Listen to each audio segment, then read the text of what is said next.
Here it is, everybody, the Lenovo Yoga Paper. This is one of those units that is really prioritizing build quality and writing feel over multimedia, apps, or anything else. I mean, look at it. They have an accompanying case that has a pen bulge that just seems to work. Their make and model is stamped on the front and back of the case in aluminum. The body is a beautiful two-tone metal, gorgeously beveled around the edges. Just feels like the perfect weight in your hands. The biggest standout feature of this device by a long shot is the screen. Yes, it actually feels like paper, more so than any other glass-based device. More grit than a Remarkable, more feedback than an Onyx, and is almost encroaching into the plastic screen territory. What other secrets lurk beneath the surface of this E-Note, backed by one of the most massive names in electronics? Well, we intend to find out, starting with the Stylus. At first glance, I actually thought the Lenovo pen was the EREADER pen, but it was not. They look exactly the same. They have the same overall color scheme. They have the same kind of flake in the paint. However, look at the size difference. That's significantly different if you think about it. If we go from tip to tip, look at that. This is very thin, very small, has a smaller diameter, very short.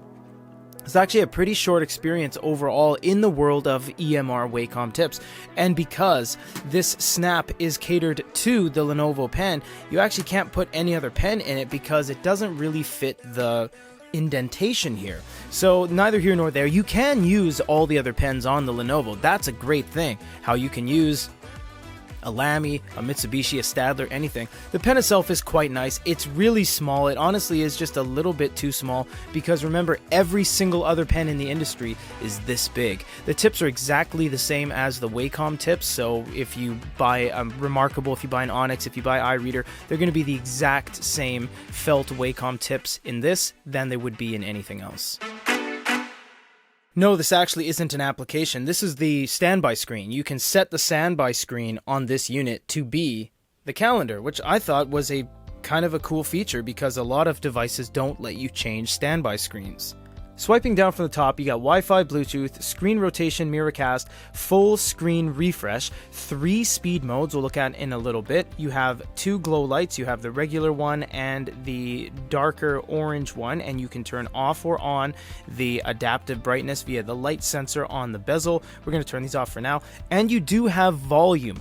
Unfortunately, volume doesn't work until you actually connect a Bluetooth-enabled device, so speakers, headphones, etc.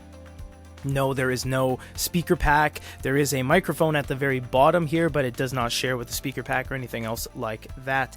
Tapping out, this is your home screen. This is as far back as you can go. It can be argued that you can open up the sidebar, that's as far back as you can go, but whatever. You have My Device, you have Notebook, Library, Bookstore, and Apps. If you do go over to Apps, you get this kind of traditional app screen where you're going to be sideloading in APKs, you long press, you get some widgets, stuff like that. Unfortunately, no, it has nothing to do with that. In fact, if you put APK files on here like the Good eReader App Store and Aldico and you tap them, it says it was blocked from being installed, and no, there are no settings or developer options to unblock or install apps from third parties. Unfortunately, you can't even open PNGs, JPEGs, things like that because it doesn't support images either. And they don't have an app store, but they do have a bookstore. Unfortunately, because this is the Yoga Paper and not the international edition, this one was sent to us from Lenovo from China. The bookstore doesn't work outside of China. Anything you do won't do anything because it's completely blocked out, which we're going to take a look at right now. I'm not going to dwell too much on this side palette because we want to save this for the note-taking section, but this side palette does exist throughout most of the things, PDFs, comics, the note-taking itself, ebooks, etc. Except these will only be on books and PDFs. This is immersive reading. You can actually connect Bluetooth audio to this and listen to music while you read. Unfortunately, again, there is no onboard audio. It would have been nice to just have at least one speaker just somewhere. There's plenty of room. We've seen devices smaller with thinner bezels than this that have audio, so there's not really a whole lot of excuse not to have that. So it's just a little bit of an unfortunate thing. You have to kind of get out to remove that top bar there. Once you're back in, you do have the ability to change pages. You're not going to have any issues with the visibility. Just look how white and black that is. It's a perfect contrast, it's a perfect backdrop. The screen itself, despite it having a glow light and a Wacom layer, is not very far away from the flush screen and bezel topper, so they have cut down on that a lot. Yes, right out of the gates you can take notes, and you can take notes with anything of the 9 pens here.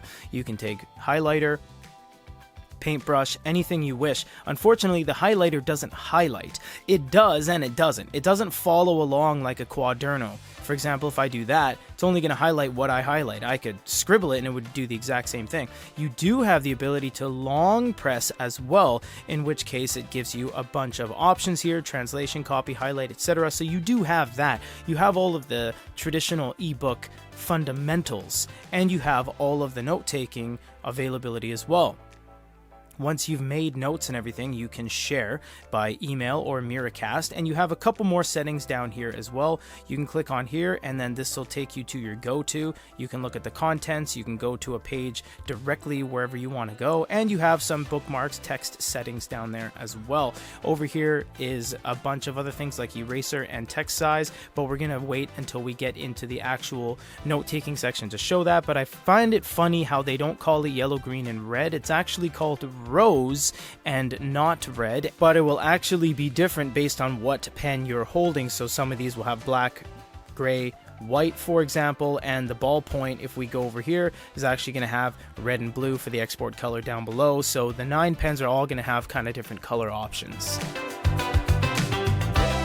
PDF experience, right out of the gates, you can start taking notes, you can start scribbling on everything. That's all well and good. Falls a little bit short because the amount of options are very small. For example, if I adjust the view, all it's going to do is allow me to adjust the crop. I can choose the anchors in the corners to crop it. I can't actually reflow anything. I can't change the contrast. So a lot of that is lost. And because it does have apps, but you can't sideload any of them in, if you want to sideload a different app, you can't. Either way, though, it is a decent overall PDF experience. There's really nothing wrong with visibility. 10.3 has a lot of screen real estate. Although, unfortunately, again, they actually take away the pinch and zoom from you because they do have that crop feature down below. And this settings feature, although I don't know why they have a settings wheel there, is just the go-to again because it takes you back to the table of contents. Again, you got that immersive reading right there, and you can just take notes like that. You can long press on PDFs in this, so that's totally fine. You do have that ability. PDF, honestly, for what this is, PDF experience falls drastically short of being kind of great and falls down into good. Comics look completely fine, not really any major gripes, although depending on the comic you're trying to put in, it might not be formatted properly, and you don't have that pinch and zoom once again. So a lot of the time with 10.3 inches, you don't need to pinch and zoom. It is big enough for you to get not only the gist, but the full experience of it all. But unfortunately, there's just a lot of these settings out. The ebook has the settings it needs to perform, but PDFs and comics and graphic novels and everything like that, it does seem that you're missing a lot of these inherent settings that makes it usable. Because if I wanted to change my experience anything outside of exactly what I'm seeing, the only way I can do it is go back to the PC, fit it to corners, fit it to width, do something on that end before I put it in here, because once it's in here, it's just locked in. I can't really change anything from here. The only thing I can change, again, similar to the PDFs, is going down to here, going to adjust PDF files, and then I can adjust the crop from there. And then when I go back, it's going to crop itself, but it actually just zooms it in, and it doesn't refine anything or process anything, so it ends up just being a little bit blurry. Negativity aside, this is where it flourishes. This is where it all matters for the Lenovo. You get these 3 amazing colors on the screen. You can get some rose and some yellow outside of that, but it's just going to be basically black, the absence of black, or a translucent level, aka gray. Look at all the pens you get. Look at all the pens you get, however. You get ballpoint, pencil, mechanical pencil, marker, paintbrush, highlighter, calligraphy, fine liner, and pen. And guess what, everyone? This is the only device in the world outside the Remarkable who can do this. Yes, tilt recognition. There is no other device, not one, that does tilt recognition. If you have pencil, you can go and tilt it all day long until the cows return, and away you go. And no, it has nothing to do with the actual EREADER pencil or the Remarkable pencil or the Lenovo pencil. I didn't even use the Lenovo pencil for that. The Lenovo pencil's right here. And yes, it still does its tilt. And the tilt is gorgeous. And it peppers even nicer than the Remarkable, I would say. Turning pages is a little bit on the slower side. The actual processing of everything is a little bit slow, but you do get the ability to go over here down to share. I don't know why it's under share, and convert to text. Once you do, it does it pretty fast. That's not the fastest we've seen, but how much faster do you need it? There it is right there. From there, you can send it via email, you can change it, and do a whole bunch of stuff from that point in time. If you want to select something, you can select it like so, and once you do that, you can move it around. Now, this is another first that only this device does. Flip and mirror flip, actually. You can mirror flip horizontally or vertically your drawing, and then you can copy it, stamp it, cut it, put it wherever you want, rotate it, change the aspect ratio. It's actually pretty nice. Although it's lacking some very simplistic things like shapes. There's no shapes anywhere on this, so that's a little bit unfortunate because this is where it ends. You get eraser, you get the pencils, you get undo, redo. You can add recordings to the screen, but you can't listen to them, so that's a little bit silly actually. And you do get layers. You get 6 layers total, 5 plus template layer. And if you go to the template layer, you get a lot of templates. There's 40-something templates here. I mean, that's not bad. You do get a decent amount, and it's broken up into music, education, sports, etc. You can side load in your own templates, kind of. How you would do that is you would just sideload in PDFs and then just edit the PDF. So if I wanted a music sheet that didn't quite look like that one, I can just download a music sheet PDF online, put it here, just make sure it's blank, and then edit it all day long. So that's really not the issue.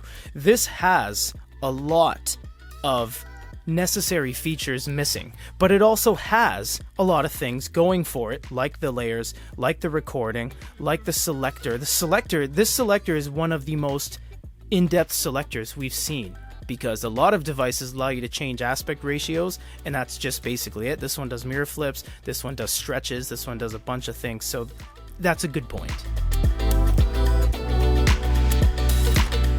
Writing feel is everything. The composition of the tip, the graphite makeup of the felt tips from Wacom on the screen, the grit, the level of resistance, the slipperiness, the overall stickiness, all of that matters if you're watching it this far. But for a glass screen, I'm talking Onyx, I'm talking BIGME, I'm talking MeBook, this is the best one. This is the most paper-like feel, gives you a good amount of resistance, doesn't feel like you're drawing on glass, and honestly doesn't feel like you're drawing on a screen protector. Feels very raw for what it is. Absolutely hit a home run.